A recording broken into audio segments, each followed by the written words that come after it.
good evening sa inyong lahat dyan. Today's video, we were going to cook bangus na paksiw. Ayan. So, samahan nyo po ako. Nandito na, nahiwa ko na yung bawang, sibuyas, ginger, at mayroon akong long, pepper. Ayan. So, andito po ang ating bangus. Medyo madami-dami. So, isa lang ang aking talong. So, hiwain po natin. Ayan, hiwain po natin. Akala ko kasi kanina, nahiwa ko na. So, ayan. Ganyanin na lang natin ang hiwa.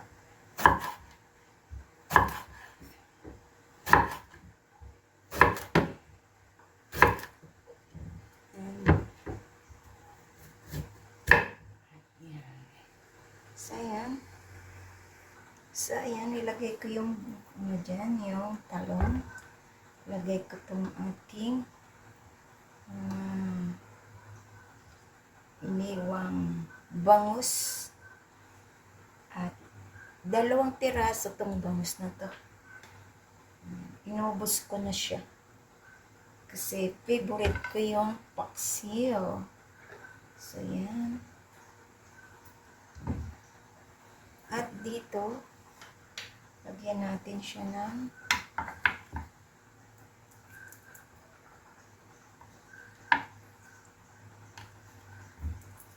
pinitpit na bawang at hiniwang luya.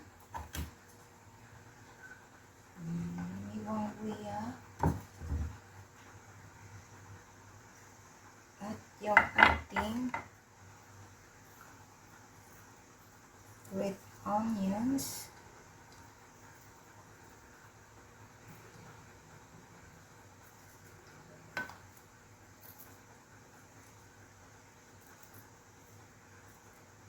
Ayan. So, dito, ilagay ko din yung mga sa gilid-gilid yung ating iba pang talong. At ang ating sili ay hiwain ko din siya. Putol-putulin ko na lang siya. Hindi ko alam kung ito'y maanghang or not. Ayan. Para maging ayan. So, maglagay po tayo ng black pepper. Parang maanghang.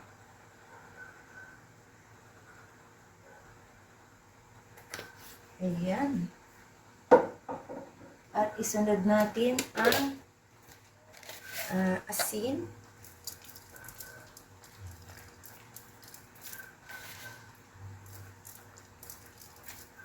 Ayan. Asin. At lagyan natin siya ng toyo.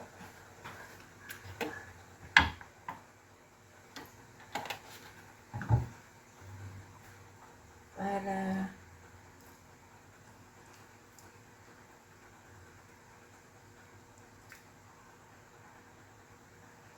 sumang kulay. At maglalagay ako ng kaunting mantika na nagamit ko na. Mas maganda yung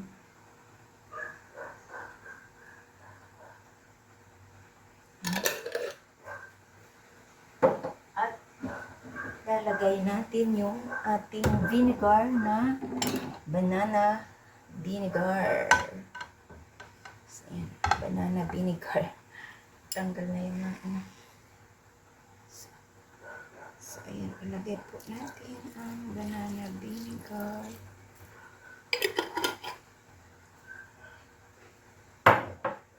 At maglagay din ako ng kaunting water.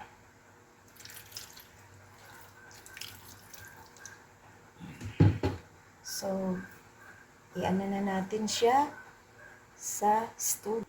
So, ayan na. Tatakpan ko natin. Ay, nakalimutan ko.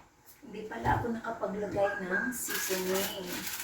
So, ang ating seasoning dito ay magic sarap.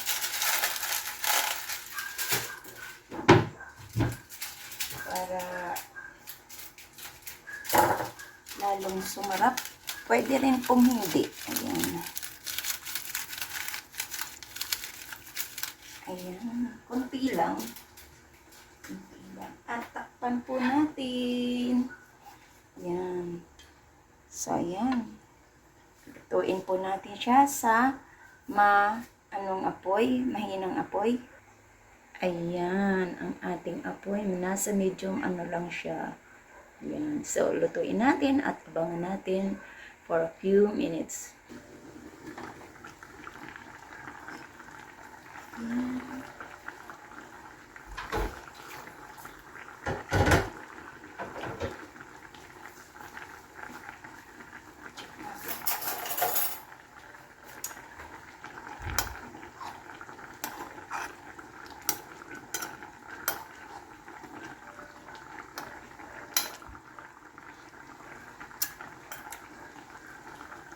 Sarap.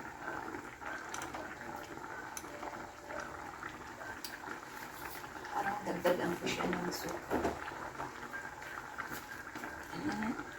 Tingnan natin.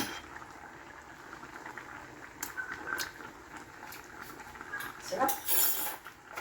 Dagdagan ko po siya ng suka. Banana vinegar. Kunti lang kasi yung nailagay ko. Ayan. Marami tayong suka from banana. At takpan po ulit natin.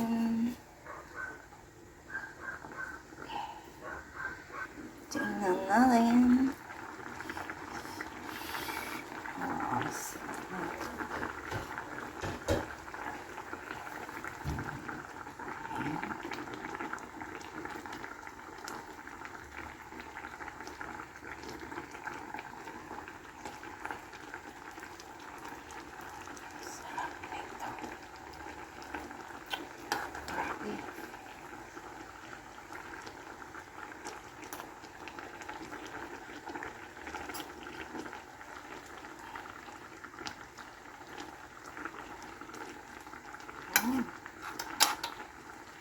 Sarap. Ay, malapit na siya.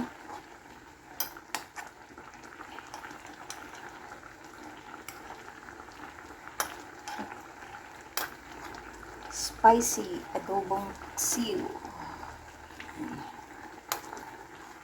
Na bangus.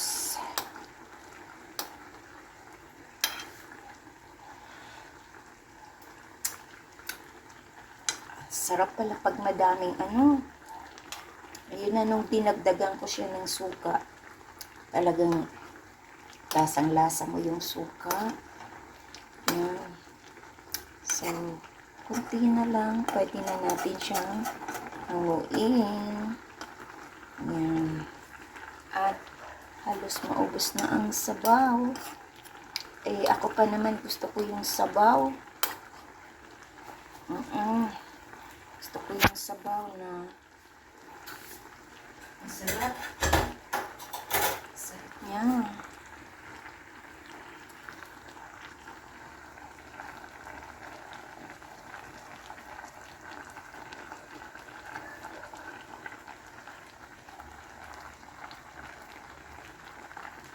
Ang sarap pala ng maraming sili. Kasi hindi naman siya maanghang, pero andun talaga, tanggal talaga ang lansa. So, sa ganito, pwede na po nating hanguin. Paparami tayo nito sa kain ng kanin. Ayan, maganda na kayo ng mga bahaw dyan, mga kanin. So, ilagay ko na po siya sa ating serving bowl. So, ayan na po ang ating paksiw. Adobong paksiw na bangus. Ayan.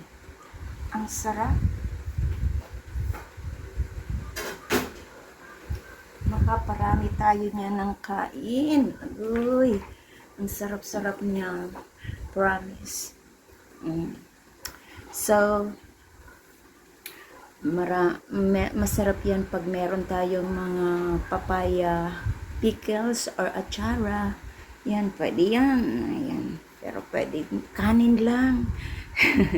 So, salamat po sa inyong pagsama sa akin sa gabing ito, sa aking bangus paksiw na adobo.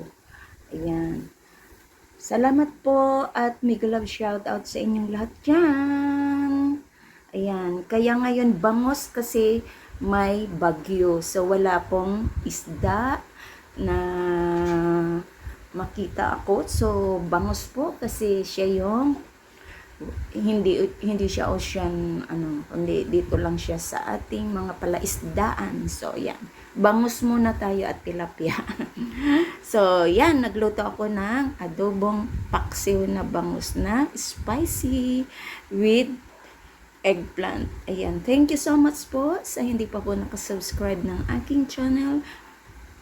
Please do subscribe and hit the bell button para lagi kayong updated sa aking mga parating na lulutuin na mura na, pasok sa budget at healthy pa. This is Lori's Kitchen. Thank you and mega love shout out sa inyong lahat dyan.